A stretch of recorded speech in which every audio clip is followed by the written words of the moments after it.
네, 강프로입니다. 한미반도체 보겠습니다. 한미반도체 오늘 3% 정도 내리는데 22평을 기준해서 그쵸 등락을 거듭하고 있고 단기간에 많이 올라간 것도 사실입니다. 이 과정에서 보유해야 되는지 말아야 되는지 그 내용에 대해서 제가 집중적으로 그쵸 아주 간단 명료하게 이야기를 드릴게요. 결론부터 말씀드리겠습니다. 팔고 다시 사야 됩니다. 근데 팔고 다시 사는 과정에서 물량을 조절할 필요가 있습니다. 그 물량 조절은 뭐 팔고 나가고 다시 사라 그런 게 아니라 내가 너무 부담스러운 물량을 가지고 있다면 지금은 단기적으로는 매도하는 게 맞아요. 근데 매도하는 과정에서 우리가 추가적으로 매수할 수 있는 상황을 계속해서 생각했을 때 꾸준하게 수익을 볼 수 있는 계좌를 만들 수 있을 거예요. 그리고 이런 과정에서는 하이닉스의 시세를 이해할 필요가 있습니다. 그리고 오늘 하이닉스의 실적이 발표가 됐죠. 첫 번째 그 내용부터 보겠습니다. 하이닉스 1분기 영업이익 2.8조, 예상치는 1.8조였습니다. 역대급 하이닉스 깜짝 실적 이렇게 나왔고 시장 기대치 1조 이상 웃돌아 디램이어 낸드 SSD입니다.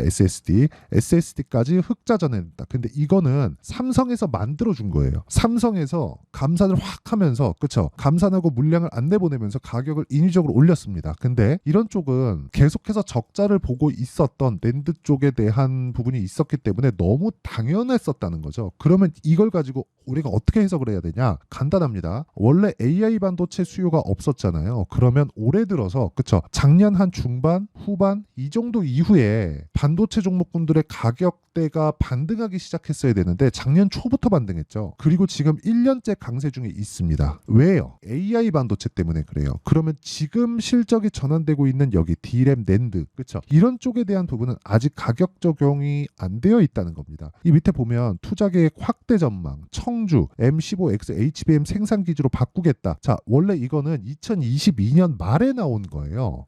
근데 지금 HBM이 그때는 되게 지금처럼 막 그러지 않았었단 말이죠.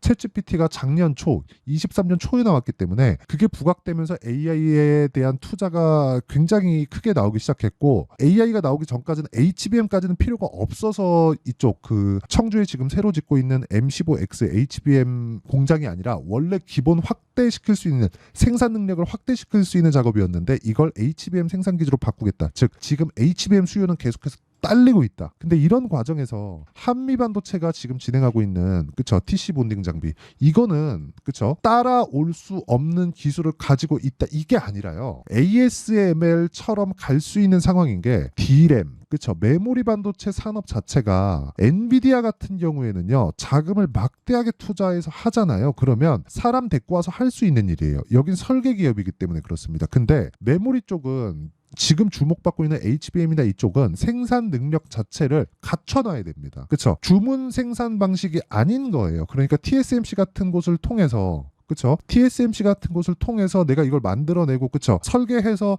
이렇게 만들어줘 하면은 만들어주는 게 있는 게 아니에요. 그러니까 애초에 설계부터 시작해서 이거를 공장에 돌려서 찍어내는 것까지 즉 생산까지 같이 다 갖춰 있는 게 메모리 산업의 지금 핵심이라고 보시면 돼요. 그러면 이쪽은 애초에 따라올 수가 없는 겁니다. 그러니까 뭐 신규 투자를 해서 여기서 뭐 장비 만들고 이러기에도 그렇죠. 한미 반도체와 같은 뭐 이런 경쟁 기업을 만들기에도 지금은 뭐 대기업 자본이 들어온다 그런 게 아닌 겁니다. 그러니까 한미 반도체는 계속된 지금의 지위를 가질 수 있는 겁니다. 자, 그걸 우리가 어디서 볼 수 있나요? 실적으로 볼 수 있어요. 보세요. 32%, 34%, 21%, 38%로 올라가잖아요. 아니 하이닉스가 바보입니까? 그렇죠.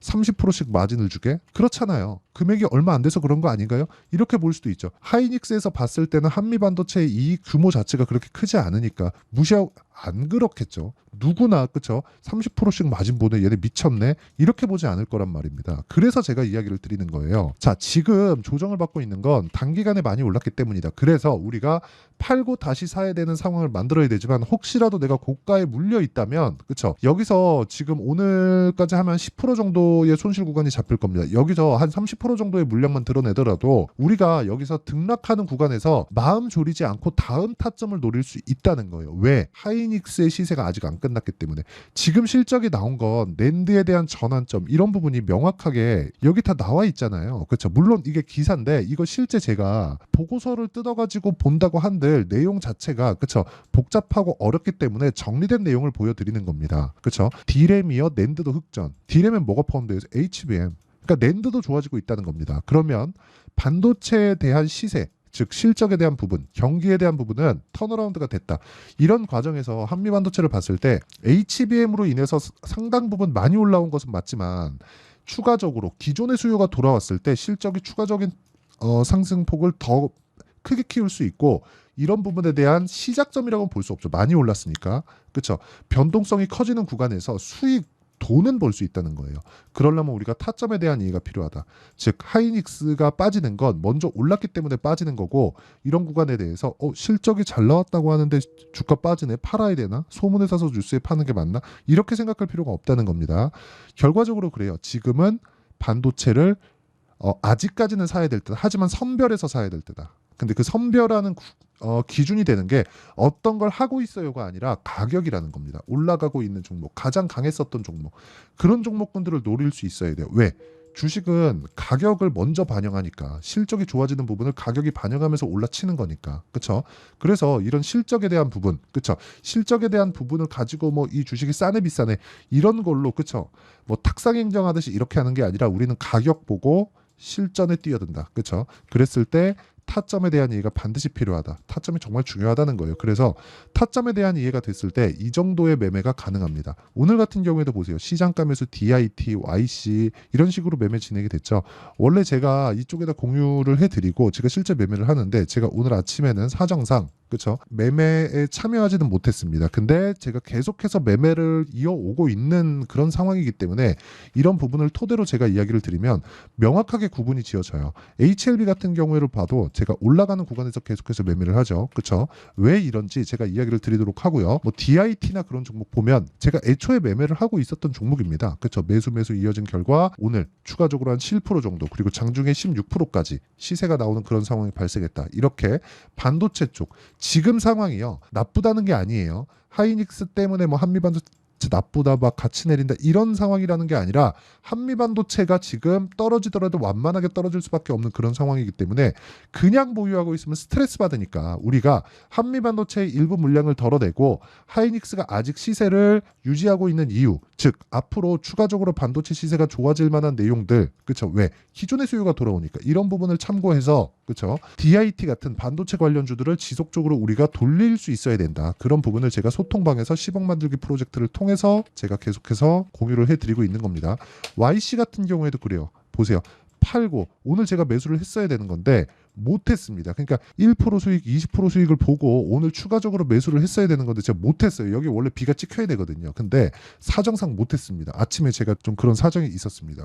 급하게 화장실을 가야 되는 좀 그런 내용인데 어쨌든 그렇습니다. 지금 중요한 건 그거예요. 반도체 쪽 시세는 아직 끝난 게 아니다. 하이닉스가 떨어지는 건 반도체 쪽에 대한 가격 부담을 해소하는 거지. 그렇죠? 도망가거나 도망쳐야 될 때, 그렇죠? 매매를 막 뭐 보유하고 있는 거 다 팔고 그래야 될 때가 아니다. 그렇죠? 그래서 그런 부분을 제가 소통방에서 다 공유하고 있으니까 구독과 좋아요 눌러주시고요. 상단에 있는 전화번호로 10억 또는 소통 이런 식으로 그쵸 문자를 보내주시면 제가 소통방 입장 링크를 순차적으로 공유를 해드리도록 하겠습니다. 자 내용 간단해요. 제가 어떤 식으로 매매하는지 명확하게 보시면 됩니다. YC 같은 거 원래 YIK였거든요. 제가 팔았잖아요. 근데 또 올라가죠. 또 사야 돼요. 뭐 제가 좀 화장실이 급해서 공유만 해드리고 못했는데 그쵸 굉장히 중요하게 생각하고 있는 거다. 뭐 그렇게 봐주시면 될 것 같습니다. 근데 올라가고 있는 종목을 계속해서 매매를 하고 있다. 뭐 다른 종목도 마찬가지. 뭐 자람 테크놀로지 같은 거 보잖아요. 올라가는 구간에서 다 샀을 때 이런 수익이 나왔다. 그리고 이런 내용을 제가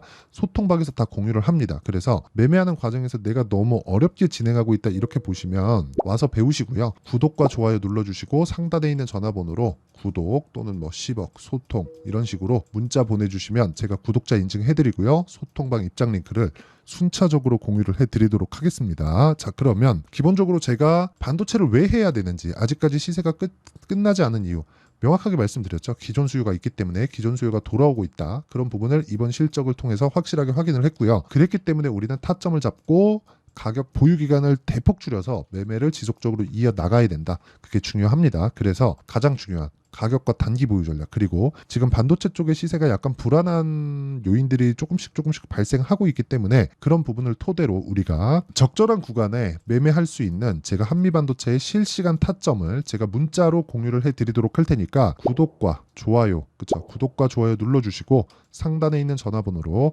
한미라고 문자 보내주시면 제가 한미반도체의 실시간 타점과 함께 가격과 단기 보유 전략을 공유해 드리도록 하겠습니다. 내용 정리하면 그렇습니다. 한미반도체가 오늘 하락하는 부분, 하이닉스 실적에 대한 영향이 있다. 하이닉스 실적은 이미 좋을 걸 알고 있었고 좋은 부분이 나왔기 때문에 뭐 조금 덜 나와서 그런 게 아니라 좋은 부분이 나왔기 때문에 빠지고 있는 거다. 그래서 우리는 조정을 받는 구간에서 확인하고 매수하는 타점, 즉 가격에 대한 부분을 이해할 필요가 있다. 즉 주식은 선반영을 하니까 오늘은 선반영이 되고 있다는 증거를 보는 것만 해도 남는 장사입니다. 그래서 확인하고 매수할 수 있는 환경을 갖추자. 그리고 확인하고 매수했을 때 어느 정도 성과 낼 수 있고 어떻게 매매를 해야 되는지까지 제가 이야기를 드릴 테니까 영상 끝까지 시청하시고요. 모든 분들이 성공 투자하셨으면 참 좋겠습니다. 자, 24년도가 돼도 여전히 시장은 녹록지 못합니다. 이런 상황이 벌어지는 건 어쩔 수 없습니다. 이런 상황에서도 수익이 나는 종목들의 구조는 변하지 않습니다. 즉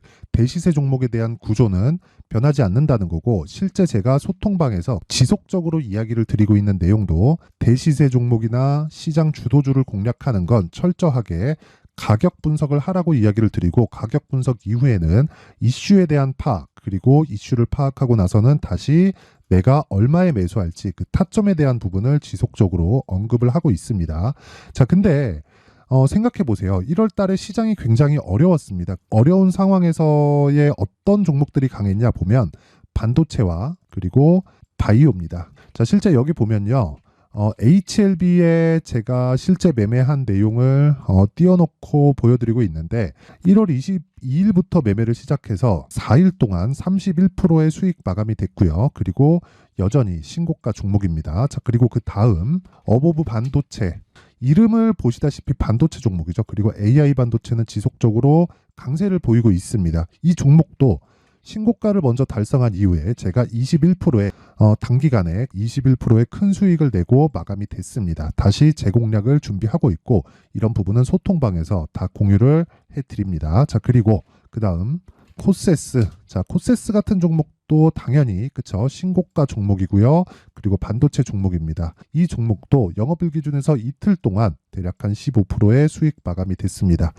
내용을 한번 보시면 어떻습니까? HLB를 포함해서 뭐 30%, 20%, 뭐 15% 이런 식의 수익이 지속적으로 발생하고 있는데, 이 세 종목 모두 다 신고가 종목이고 1월 달에 시장이 약세를 보이고 있는 구간에서도 강했었던 그런 종목입니다. 특징점이 하나 있는데 그 이슈에 앞서서 가격이 먼저 반영했다는 거죠. 자, 근데 그게 기업 밸류업 프로그램이라고 하죠. 그 종목들도 마찬가지입니다. 오늘은 그 부분에 대해서 이야기를 드릴 텐데, 그렇게 제가 가격을 먼저 보고 이슈에 대해서 파악하는 이유는 결과적으로는 큰 시세를 먹기 위한 사전 준비 작업입니다. 실제로 큰 시세를 먹기 위해서 사전 준비 작업을 했을 때 여기 레인보우 로보틱스 127%, 그리고 ISC 98%, 그리고 한미반도체 97%의 큰 수익을 내는 상황을 만들 수 있습니다. 어떤 식으로 소통방에서 진행됐는지, 그쵸? 그 상황을 제가 이야기를 드린 건데, 이런 상황도요, 당연히 신고가를 공략했을 때 가능한 겁니다. 자, 그러면 이번에도 마찬가지입니다. 그쵸? 정부 주도의 코리아 디스카운트 해소 방안이 2월 달에 발표를 하고요. 그리고 2월 달에 발표된 내용을 토대로 주가가 움직이는 게 아니라 이미 움직인 내용이 있죠. 실제 이 내용은 크게 중요한 게 아니라는 겁니다. 실제 움직인 내용을 보면, 자, 기아차입니다. 실제로 12월 달에 신고가를 만들어 놓고 정부에서 입김을 불어 넣으니까 순식간에 기아차를 포함해서 현대차 같은 거대 기업들의 주가가 2주도 채 되지 않아서 40% 정도의 큰 시세를 냅니다. 자, 그러면 우리는 어떤 종목을 봐야 될까요? 이슈를 파악해야 되는 것도 맞지만 철저하게 가격에 맞춰서 매매를 해야 되는 게 당연히 중요합니다. 정부가 주도하는 정책 방향이 있겠죠. 그 방향에 맞춰서 우리가 종목을 찾을 필요가 있다. 자, 그럼 답이 나왔습니다. 정부가 주도하는 방향에 맞춰서 제2의 기아차를 찾는 게 지금은 중요하다. 근데 정부 정책의 방향에 맞게 가자. 그랬을 때 앞서서 제가 보여드렸었던 내용인 여기 레인보우 로보틱스 127%, 그리고 ISC 98%, 그리고 한미반도체 97%와 같은 수익을 낼 수 있습니다. 물론 시간에 대한 부분은 최소 2주의 시간이 필요하고요. 그리고 최장 3개월 안에 끝내야 됩니다. 자, 기아차의 시세를 보셨던 것과 같이 2월 달에 정부 정책의 방향이 결정되고요. 바로 3월 달이면 시행입니다. 자, 그러면 우리는 거기에 맞춰서 당연히 종목을 찾아야 되고 제가 제2의 기아차를 찾아놨습니다. 제가 아까 전에 소통방에서 이야기를 드렸었던 내용 다 공개를 해드렸는데 그 내용처럼 종목만 받고 싶다 하시는 분들은요. 상단에 있는 제 전화번호로 대시세, 자, 대시세라고 문자를 보내주시면 정부 정책의 방향에 맞는 종목을 모든 분들에게 무료로 공개를 해드리도록 하겠습니다. 자, 제가 원하는 건 채널 성장이 목적입니다. 자, 그래서 구독과 좋아요 꼭 좀 부탁드리고요. 모든 분들이 정부 정책에 맞는 방향으로 매매를 이어가서 큰 수익 보셨으면 좋겠습니다.